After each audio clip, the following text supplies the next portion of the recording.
For us rock fans, when we think Australia, we don't think kangaroos or koalas, we think AC/DC. With over 5 decades of consistent hits that embody the essence of rock and roll, Angus and the boys have etched their name in rock history decades ago. In today's video, we're gonna rank their albums from worst to best. Sound good? Let's dive into it. Number 18, Fly on the Wall. Some consider it a commercial fiasco, others call it the most underrated AC/DC album. Fly on the Wall is by all means a huge AC/DC record, but the only thing it suffers from is the fact that the band had been releasing heavy hitters year after year. People probably wanted something more groundbreaking, and yet they got a little bit of the same old with a different rapper. It shouldn't be a surprise that the album was warmly received by Australians, since Fly on the Wall is mostly comprised of tracks they either included or played alongside the ones in their debut, High Voltage. Even though it wasn't as successful outside of AU, the album at least proved that AC/DC is strong, even at its lowest. Number 17, Blow Up Your Video. This is one of the few records that both AC/DC fans and professional critics are still unsure about. On one hand, it features a few massive hits like Heatseeker, but on the other hand, some of the tunes feel like fillers compared to the giant hits like TNT or Hell's Bells. And then there are some tracks that are neither heavy rock ballads nor classic bangers, such as Two's Up, for example. The band's fans gradually warmed up toward Blow Up Your Video, especially after Johnson had to depart due to hearing loss complications. But many diehard AC/DC fans believe that this is one of their albums that doesn't fully encapsulate their authentic atmosphere and vibe. Number 16, Flick of the Switch. There's almost nothing that would warrant such a low rating of Flick of the Switch, except for the fact that it was released after one of AC/DC's greatest accomplishments. For those about to rockin' back in black, they knew they had to outdo themselves, and they probably might have if they only took a bit more time to refresh their creative genius, especially because they rushed through it after wrapping up their 82 EU tour. On the upside, the title track of this album is pure bliss for hard rock connoisseurs, and tunes like Badlands and Rising Power are comparable to some of the band's greatest hits. Number 15, Powerage. AC/DC rose to prominence after discovering the ultimate R&R formula: bring rock for breakfast, lunch, and dinner, and never change what you don't need to. After over a decade of recording and performing, they broke away from this mentality and changed not one but 2 key elements in the band. They brought a new bass player, Mr. Cliff Williams, and didn't name a song after the record's title. This did not sit well with some of the fans, although the record would eventually grow exceptionally powerful. It's even ranked among the 500 greatest rock and metal albums by Rock Hard. Even so, it took close to 3 decades for it to become truly appreciated. Number 14, Ballbreaker. The launch of Ballbreaker in 1995 marked a few critical cornerstones for AC/DC, all of which played a part in the album's popularity. Most notably, their longtime drummer Phil Rudd was back, and their lyrical direction slightly changed from harmless fun to more socially woke. This record is full of outstanding hits like Hard as a Rock and Burnin' Alive. The title track of Ballbreaker is just as great. However, we ranked it a bit lower because it's mired in controversy sparked by Malcolm's notorious interview.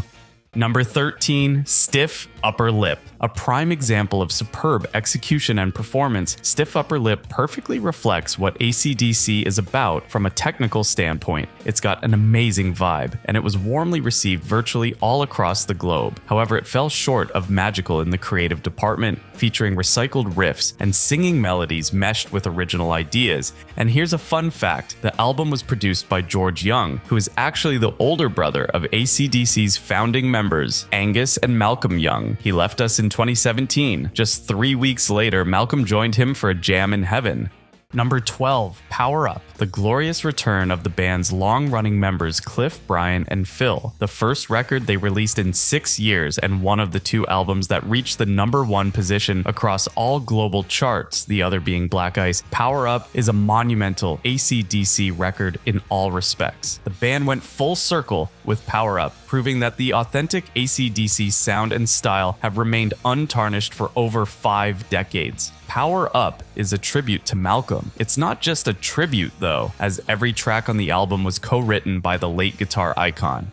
Number 11, High Voltage International Version. The first album AC/DC released internationally is called the same as its debut record. The problem is that the two have very little in common and have caused quite a bit of confusion among new fans of the band. This one is technically impeccable, and the choice of tracks is hard to beat. From TNT and Can I Sit Next to You Girl to Rock and Roll Singer and Live Wire, the international version of High Voltage only needs a different name to become a perfect AC/DC record. Initially launched in Australia in 1975, the album had a unique track list. The international version, released in 1976, included a mix of songs from the band's first two Australian albums. Number 10, Dirty Deeds Done Dirt Cheap. AC/DC ranked among the top 150 in the US charts before launching Dirty Deeds, but it was this record that brought them among the top 5, both at home and in America. It was a huge leap for the band, but at the time when the record was released, AC/DC wasn't as huge and didn't have the funds to pay for top-tier production. What makes Dirty Deeds stand out from other AC/DC albums is that their pure, undiluted passion comes through, even though the tone of the record isn't perfect. Number 9, Black Ice. True rock fans were rarely left hungry for more AC/DC material, as the band had a habit of pumping out records every other year. Black Ice came almost a decade after Stiff Upper Lip, during which time we can safely assume some of their fans lost interest. As their 15th studio album, Black Ice showcased a few innovative highlights for AC/DC. It's their only record that lasts close to an hour, Malcolm returned, and the band seemed to have shifted their focus on their roots. In terms of standout tracks, Black Ice is packed with huge heavy hitters like Rock and Roll Train, Anything Goes, and War Machine, while the remaining 12 tracks stand on equal footing. Number 8, Highway to Hell. There's probably no such thing as a song that is too good unless we're talking about Highway to Hell. The only downside of this album is that Malcolm and Angus made such a massive tune that makes all other tracks on the record look pale in comparison. Highway to Hell was the last album featuring lead singer Bon Scott before his tragic death in 1980. However, a lesser known fact is that the iconic title track almost didn't make the cut. During production, there were concerns about the song's title and theme, potentially inviting controversy or being too provocative. Ultimately, the band stood firm on their artistic choice, leading to one of rock's most enduring anthems. Number 7, Rock or Bust. The first AC/DC record not to feature Malcolm Young, Rock or Bust won the Best International Album Award by Planet Rock and perfectly embodies the unapologetic spirit of heavy music. Stevie Young, the nephew of Angus and Malcolm, joined the band and had remarkably big shoes to fill. Even though one of the founding members wasn't present, the band succeeded in creating a masterpiece strongly characterized by classic R&R riffs and danceable rhythms. An intriguing detail about AC/DC's Rock or Bust is that it features the world's first 3D lenticular cover for a major album release. When the album cover is tilted, the AC/DC logo and the lightning bolt explode from the front, creating a dynamic visual effect. Number 6, Let There Be Rock. In 1977, AC/DC carved a new path in what would eventually become heavy rock. They doubled down on aggression, gain, and bigger-than-life attitude in their tunes, retained the irresistible simplicity in their songwriting, and made a historic record titled Let There Be Rock. It's a relatively short album with a total playtime of barely over 40 minutes, but nearly all of the tunes involved are massive hits. Whole Lotta Rosie, Hell Ain't a Bad Place to Be, and Dog Eat Dog in particular, as well as the title track Let There Be Rock, are all as huge today as they were upon release. And here's a fun one. During the recording of the title track, Angus Young's guitar amplifier famously began to smoke due to his intense playing. Instead of stopping, the band was encouraged to keep going, capturing a raw and powerful performance.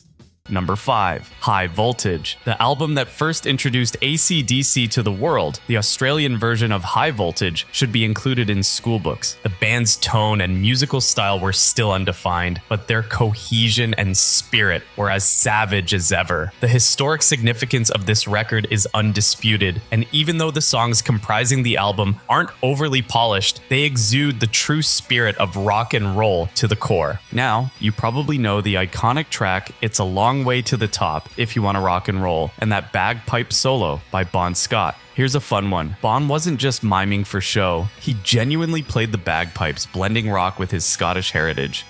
Number 4, For Those About to Rock, We Salute You. By the time AC/DC got around to writing and recording For Those About to Rock, they were experienced enough to experiment with new tones and ideas, yet fresh enough to base an album on repetitive power chords. Produced by the legendary Mutt Lange, For Those About to Rock is a rock and roll anthem record. Even though not all of its tracks are the greatest hits in rock history, the entire A-side is a treasure trove of classics. Now, about those cannon blasts on the title track, those were not just studio effects, they were recorded using real cannons. This recording took place at HIS Studio, with the band going to great lengths to capture the authentic sound of cannon fire. Number 3, TNT. Not many bands succeed in transforming with their second record as much as AC/DC did with TNT. Even fewer bands have albums where the B-side is more popular than the A-side. From High Voltage and Can I Sit Next to You Girl to Rocker and the title track TNT, the band evolved from a local R&R act to a continental sensation in under a year with this record. And we just have to mention Mr. Angus Young in his iconic schoolboy uniform on the cover. The idea for the schoolboy outfit originated from Angus's sister, Margaret Young, who suggested it as a joke that eventually became a thing of legend. Number 2, The Razor's Edge. It would be safe to put The Razor's Edge among the best AC/DC recordings, featuring mega hits like Thunderstruck, Are You Ready, and Money Talks. Some shy away from admitting how good this album is because it wasn't released earlier, but we're not in that crowd. The album is known for its superb performances and exceptional tone. It marked a significant turning point for AC/DC, as it was the first album to feature drummer Chris Slade. Thunderstruck is the number 1 song on this record, of course. That iconic riff, though, was somewhat accidental. Angus was just warming up on his guitar. Malcolm heard his doodling and suggested they could make a tune out of it, which they did. Number 1, Back in Black. Back in Black is one of the most commercially successful albums of all time, widely regarded as a fan favorite for all the right reasons. Making the entrance of Brian Johnson into the fold, who replaced the late great Bon Scott, this record is teeming with heavy hitters. Hell's Bells, Shoot to Thrill, You Shook Me All Night Long, the title track, and so many others. It's essentially a compilation of their biggest hits to date and one of their most influential works. Something not many fans know is that the iconic bell sound in Hell's Bells wasn't achieved with just any bell. The band had a special 2,000-pound bronze bell cast by a foundry for the song. Talk about dedication.